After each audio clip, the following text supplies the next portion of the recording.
असाधारण सेवा के लिए भारत के राष्ट्रपति द्वारा अति विशिष्ट सेवा मेडल से सम्मानित किया गया था।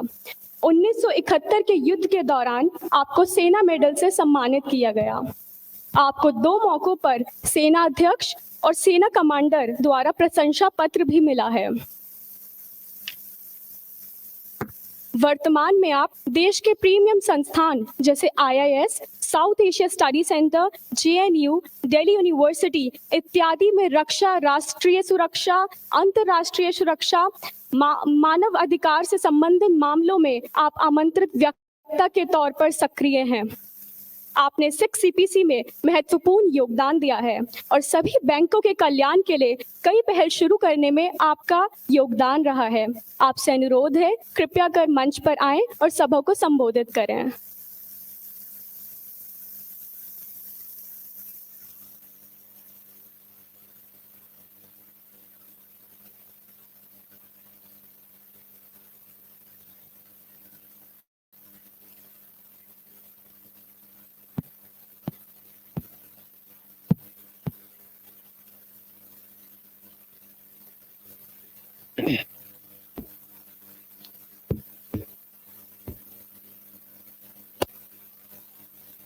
माननीय इंद्रेश जी, हम सबके प्रेरणा स्रोत हैं। Mrs Shruti Kakkar, General Thapliyal, Mrs Chalyaraj, General Negi, Air Vice Marshal HP Singh, Colonel Ahuja, Colonel Tyagi, Mrs Purnima Tyagi, Colonel Praful Bakshi और हमारे आदरणीय Colonel and Mrs Vijayan Thapar, Vijayan Thapar के father Colonel and Mrs Thapar, जो कि कारगिल के वीर बलिदानी, आज हमारे सामने आकर हमारा सम्मान बढ़ाने वाले कर्नल एंड मिसेस थापर, अध्यापक गण, आदरणीय शिक्षकगण, members of the faculty, media के बंधुगण और सबसे महत्वपूर्ण ये चमकते चेहरे, भारत के भविष्य, द इग्नाइटेड माइंड, मेरे प्यारे बच्चों, आज इस मांगल्य में सभागार में आकर एक अत्यंत सुख की अनुभूति हो रही है। मैं वापस नेशनल डिफेंस एकेडमी खड़गवासला में चला गया, जहां पे तकरीबन ऐसा ही सभागार है, उसमें भी बालकनी है और उसकी भी कैपेसिटी करीब 2000 के करीब है। और मैं भी अपने NDA की ट्रेनिंग के दौरान में वापस उन स्मृतियों को याद करने लगा। मेरठ में आके ये वो वीरों की भूमि है जहां से स्वतंत्रता संग्राम की पहली चिंगारी निकली थी। ये वो क्षेत्र है, यमुना और गंगा के बीच का दोआब का इलाका, जहां के किसानों ने भारत के लिए अनाज के भंडार भर दिए। और यहां जब भी आप इस मौसम में अगर आप जाएंगे तो दोनों तरफ लहलहाते खेत नजर आएंगे और आम के तमाम बाग नजर आएंगे। इस पवित्र भूमि में आकर जब हम पहली बार में इस यूनिवर्सिटी में आया हूं, जब हमने प्रवेश किया तो एक बहुत ही प्रशंसा हुई और एक ऐसा अनुभव हुआ जो अविस्मरणीय है। इतनी हरियाली, हर मार्ग पे किसी हमारे देश के लिए मर मिटने वालों का नाम था, या वो मार्ग किसी बलिदानी के नाम पर थी। वीर टिकेंद्र सिंह, बहुत कम लोगों ने सुना होगा, मणिपुर के एक बहुत बड़े योद्धा थे, उनके नाम पर भी मार्ग आज हमने यहां पर देखा। तो ऐसे संस्थान में आकर, इसके प्रांगण में आके आज से बात करने में मुझे बहुत सम्मान महसूस हो रहा है। भारत में सदैव युवाओं का एक अलग ही महत्व रहा है। इनका योगदान राष्ट्र के निर्माण में बहुत ही महत्वपूर्ण रहा है। अनादिकाल से ले लीजिए, मर्यादा पुरुषोत्तम राम, भगवान श्री कृष्ण चंद्रगुप्त मौर्य, राणा प्रताप, वीर शिवाजी, पृथ्वीराज चौहान, माँ चिन्नम्मा, अहिल्याबाई होलकर, झांसी की रानी, और जब स्वतंत्रता संग्राम में हम आते हैं तो मंगल पांडे, चंद्रशेखर आजाद, बटुकेश्वर दत्त, खुदीराम बोस, शहीद भगत सिंह, राजगुरु, सुखदेव, और स्वतंत्रता के बाद मेजर सोमनाथ शर्मा, शैतान सिंह, जगन्नाथ सिंह, पीरू सिंह, धान सिंह थापा, एबी तारापुर, अरुण खेत्रपाल, निर्मलजीत सिंह सेखों, और फिर विक्रम बत्रा, कारगिल के योद्धा जिनका हम सब ने वो फेमस वर्ड ये दिल मांगे मोर हमेशा याद रहेगा, मनोज पांडे, योगेंद्र यादव, संजय कुमार। वीरों की कमी नहीं भारत में, और आपकी जवान थक जाती है लेकिन नाम कम नहीं पड़ते। तो ऐसे देश में, ऐसे भारत में जब हम युवाओं की बात करते हैं तो बहुत ही रोमांच मिलता है। मैं आज केवल एक ही, जिसके नाम पर आपकी ये विश्वविद्यालय भी है, स्वामी विवेकानंद की बात करूंगा। एक ऐसी महान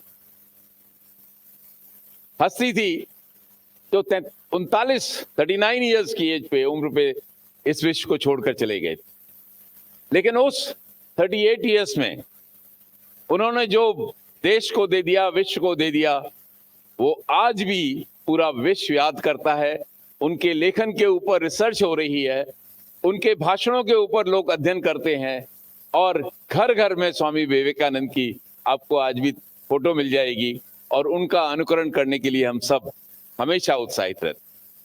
तो ऐसे महानुभाव जिसने भारत के भविष्य में बहुत बड़ा योगदान था, और उनका जो भाषण शिकागो में 1893 में, जिसमें उन्होंने हिंदुइज्म वर्ल्ड की जो सम्मेलन था, पार्लियामेंट ऑन रिलीजन, धर्म संसद के ऊपर, जब उन्होंने हिंदुइज्म के ऊपर बात की, और देखिए 1893 कितने साल पहले उन्होंने इस महान धर्म के बारे में जब बात की है, और पूरा विश्व उनके पीछे दौड़ रहा था, दीवाना था। उन्होंने कहा कि एक ऐसा धर्म है, it's a way of life, जो कि सबको साथ लेकर, सबके देखभाल करने की, सबके लिए हमेशा सोचती है कि ये खुश रहें। किस तरह से आप अध्ययन करें, किस तरह से आप अच्छे प्राणी बने, किस तरह से आप दूसरे का भला कर सकें, किस तरह से आप सबको एक साथ लेकर चल सकते हैं। प्रेम, सहयोग, सद्भाव, ये सब वो आज हमको शिक्षा देकर चले गए। तो ऐसे महान, और इसीलिए युवाओं, जो आज मेरे बेटे बेटी यहाँ पर बहुत संख्या में बैठे हैं, आप सबका भारत के निर्माण में बहुत बड़ा एक रोल है। आप सबका दायित्व है कि इस भारत को, जो आपका राष्ट्र है, आपकी माँ है, इसको आपने यश और कीर्ति के शिखर पर ले जाना है। हर भारतीय का इसमें योगदान होगा। सबसे महत्वपूर्ण इन युवाओं का होगा, क्योंकि भारत एक युवा राष्ट्र है। आज भारत पूरे विश्व में सबसे युवा देश है। 65% हमारी जो आबादी है, हमारी जनसंख्या है, आज 35 वर्ष से कम है। और अगले 25 वर्ष, जिसको कि हमारे प्रधानमंत्री जी ने अमृतकाल का समय दिया है, उस पूरे 25 वर्ष तक बड़ी आबादी वालों देशों में भारत युवा राष्ट्र बना रहेगा। तो इसका महत्व समझिए, अपने कर्तव्य और दायित्व को समझिए, और भारत के निर्माण में आप सबका योगदान बहुत जरूरी है। मैं एक दो चीज आपसे बात करना चाहता हूं, क्योंकि समय बहुत कम है, और माननीय इंद्रेश जी के हम वचनों को सुनना चाहते हैं। भारत ज्ञानवीरों का देश है।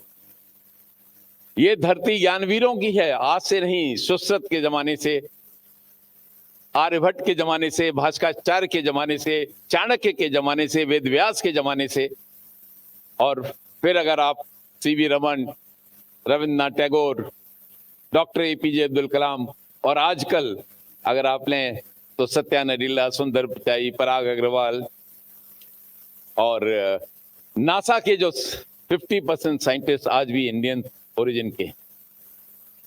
भारत दानवीरों का देश है, यहाँ लोग त्याग, तपस्या और बलिदान करने वाले ऐसे भारतीय हैं। भारत में दानवीरों की कमी नहीं है। आपको कोई एक योजना बनानी है या कोई कार्य जिसके लिए आप सोचते हैं समाज के लिए है, राष्ट्र के लिए, वो लेकर आना है, और भारत में दानवीर करने वाले कम नहीं है। भारत दानवीर दधीच की धरती है, भारत दानवीर कर्ण की धरती है, भारत सती सावित्री की धरती है, भारत एकलव्य की धरती, और अंत में जो तीसरी वो भारत की शक्ति है, भारत शूरवीरों का देश है। भारत की धरती शूरवीरों की धरती है। यहाँ राष्ट्र पे मरने बिंडे वालों की कोई कमी नहीं है। जैसा कि अभी यहाँ पर बताया गया कि यहाँ किसी माँ ने कभी नहीं कहा कि जब उसका बेटा राष्ट्र के लिए बलिदान हो जाता है तो उसने कभी, हमेशा उस बेटे पे गर्व किया है और कहा है कि मेरा बेटा देश के लिए उसने सर्वोच्च बलिदान दिया। किसी पत्नी ने अपने पति के लिए कभी ये नहीं कहा कि राष्ट्र ने मरवा दिया, उसने हमेशा उस पे जो शौर्य और पराक्रम पर गर्व किया है। ना कि किसी बच्चों ने अपने पिताजी के लिए, अपनी माता के लिए कभी इस तरह का सोचा। उन्होंने हमेशा इसको सम्मान और सर्वोच्च बलिदान की एक अलग श्रेणी में रखा है। तो ये सब देखते हुए मैं समझता हूं कि हम सब का भी दायित्व है कि इस प्रथा को, इस परंपरा को हमने आगे ले जाना है। आज जो इस प्रांगण में आके जिस तरह से इसकी प्रारंभ हुआ, इस कार्यक्रम का, अभूतपूर्व था और हम सबके लिए प्रेरणादायक था। जिस तरह से हमारी संस्कृत के तरीके से ये हर कार्य हुआ है। हमको अपनी संस्कृत में, अपनी विरासत में, अपनी धरोहर में गर्व करना चाहिए। जो हमारा अपना है, जो हमारी पहचान है, हमारे रीत रिवाज, हमारे तीज त्योहार, हमारा पहनावा, हमारी भाषा, हमारा खान पान, ये हमारा अपना है। जहां भी हम जाएंगे हम इसको कभी नहीं छोड़ेंगे। अगर आप यूरोप में भी हो और दिवाली और होली अपने जिस तरह से यहाँ मनाते हैं वही मनाएं, और जब आप वहां पे अपना खान पान, जिस तरह से हम लोग यहाँ पे अगर सत्तू खाते हैं तो सत्तू खाने में भी आपको गर्व होना चाहिए, और अतिथि को भी खिलाना, क्योंकि वो कोई बुरी चीज नहीं है, बहुत अच्छा स्वादिष्ट भोजन। एक अंत में और चीज कहूंगा, राष्ट्र सर्वोच्च है, राष्ट्र प्रथम है, सदैव एवं सर्वदा। राष्ट्र हित से बड़ा कोई हित नहीं है, राष्ट्र सम्मान से बड़ा कोई सम्मान नहीं है, राष्ट्र सेवा से बड़ी कोई सेवा नहीं है, और राष्ट्र भक्ति से बड़ी कोई भक्ति नहीं है।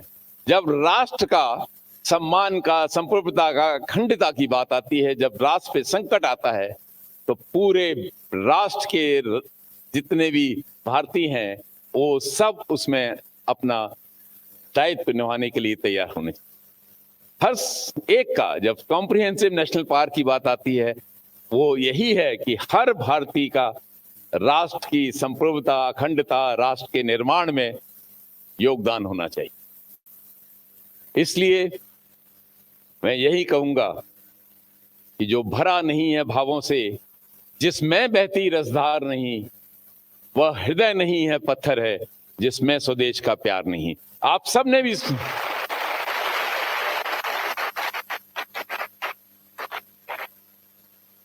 अंत में मैं अपनी वाणी को विराम देने से पहले अपने उन वीर बलिदानियों को नमन करना चाहता हूं। है नमन उनको जो इस देह को अमृत देकर इस जगत में शौर्य की जीवित कहानी हो गए हैं। मैं आप सबको बहुत बहुत शुभकामनाएं देना चाहता हूं। मैं अपनी तरफ से ईश्वर से प्रार्थना करता हूं कि आप सबको खूब अच्छी शिक्षा दें, आप सब राष्ट्र के अच्छे नागरिक बने, और यहां से अच्छी शिक्षा ग्रहण करने के बाद अच्छे डॉक्टर्स, अच्छे इंजीनियर्स, अच्छे प्रोफेसर्स, अच्छे देशवासी और सबसे महत्वपूर्ण अच्छे राष्ट्र के सशस्त्र सेनाओं के अधिकारी बने, ये मेरी ईश्वर से प्रार्थना है। एक बार आप सब से दोबारा आह्वान करता हूं, उठो धरा के वीर सपूतों, पुनः नया निर्माण करो, भारत के जन जन में नव स्फूर्त नव प्राण भरो। जय हिंद, जय भारत, जय विश्वविद्यालय Suparth. Thank you very much.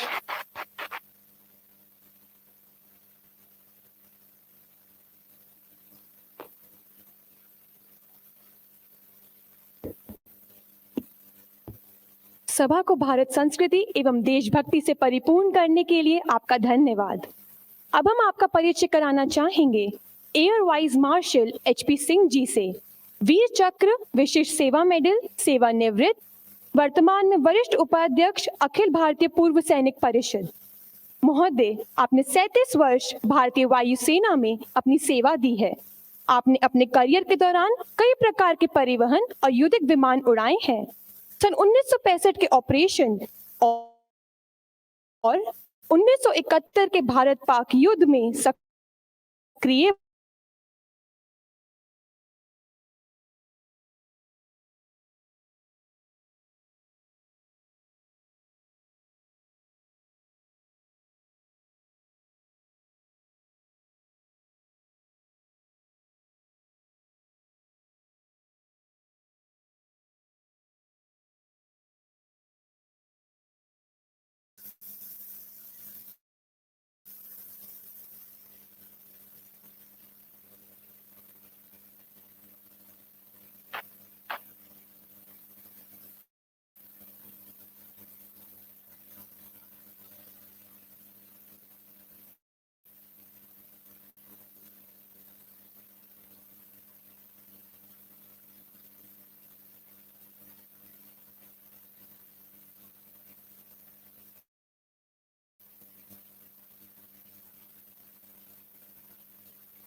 जय हिंद, नमस्कार।